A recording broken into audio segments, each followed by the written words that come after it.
ایک کویسچن تھا کہ جس مسلمان کو اپنے والدین کے کفر پہ مرنے کا یقین ہو تو اب اس کے بارے میں اس دعا کو پڑھنے کا کیا حکم ہوگا؟ ربنا اغفر لی ولوالدی وللمؤمنین یوم یقوم الحساب، یعنی اے اللہ تعالیٰ میری، میرے والدین کی اور جو قیامت تک مسلمان آنے والے ہیں سب کی بخشش و مغفرت فرما دے۔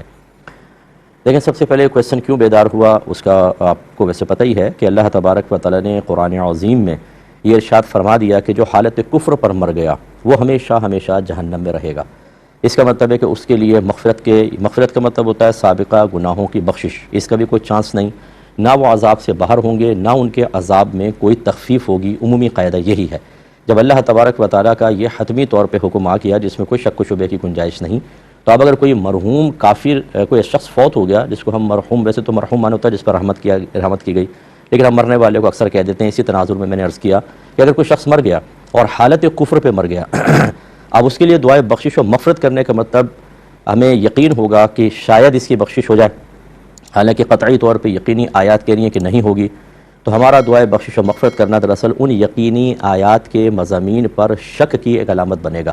اور اللہ تعالیٰ کے قطعی حکم میں شک کرنا کہ شاید یہ پورا ہو یا نہ ہو یہ کفر تک پہنچا دیتا ہے۔ لہٰذا فقہاء نے فرمایا کہ اگر کسی جو یقینی طور پہ کفر پہ مر گیا اس کے لیے دعائے بخشش و مغفرت کرے تو یہ شخص دائرہ اسلام سے خارج ہو جائے گا۔ اب یہ کہتے ہیں کہ والدین کا کفر میں مرنا یقینی ہے، اور یہ جو دعا ہے حضرت ابراہیم علیہ السلام کی، اس کا تو مفہوم یہ ہے کہ اللہ تعالیٰ میری بخشش فرما دے، میرے والدین کی، اور قیامت تک جتنے مسلمان آ رہے ہیں ان سب کی بخشش فرما دے، اور یہ دعا ہم نماز میں پڑھتے ہیں، آپ کو پتہ ہے۔ تو کیا حکم ہوگا؟ دیکھیں،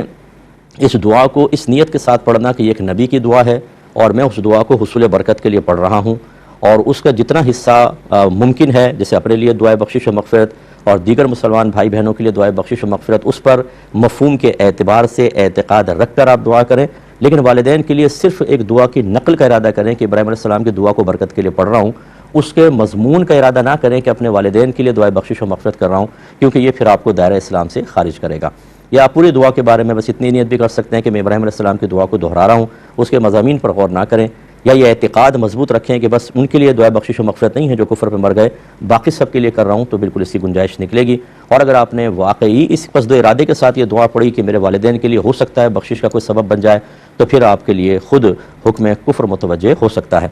اور یہ تو آپ کے سوال کا جواب ہے، لیکن ایک بات یہ ہے کہ آپ کو کیسے پتہ چلا کہ یقینی طور پہ وہ کفر پہ فوت ہوئے ہیں؟ ہمارا مشورہ یہ ہے کہ اگر آپ نے ان کے کسی کلمات کفر سے نتیجہ نکالا ہے تو کسی اچھے مفتی صاحب سے پہلے مسئلہ معلوم کر لیں، کیونکہ ہر کلمہ کفر صریح میں مبتلا کرے یہ ضروری نہیں ہوتا، یعنی اس سے آدمی مرتد نہیں ہوتا۔ بہت سارے کلمات کفر فقہا نے ایسے لکھے جن سے حقیقی کفر ثابت نہیں ہوتا، لیکن انہوں نے احتیاطاً یہ لکھا کہ یہ کہیں گے تو ہم اس قول کو کفر کہیں گے، اس فعل کو کفر کہیں گے، اور کہنے والے کو یا کرنے والے کو احتیاطاً تجدید ایمان اور تجدید نکاح کا حکم دیں گے تاکہ وہ اصل کفر تک نہ پہنچ جائے۔ اس قسم کا اگر کوئی معاملہ ہوا ہے تو آپ کے والدین مسلمان ہی دنیا سے رخصت ہوئے ہیں اور ان کے لیے دعائے بخشش و مغفرت کی جا سکتی ہے، اس لیے پہلے ایک دفعہ کنفرم کر لیں، تب یہ نتیجہ آپ کے لیے ہوگا جو میں نے عرض کیا۔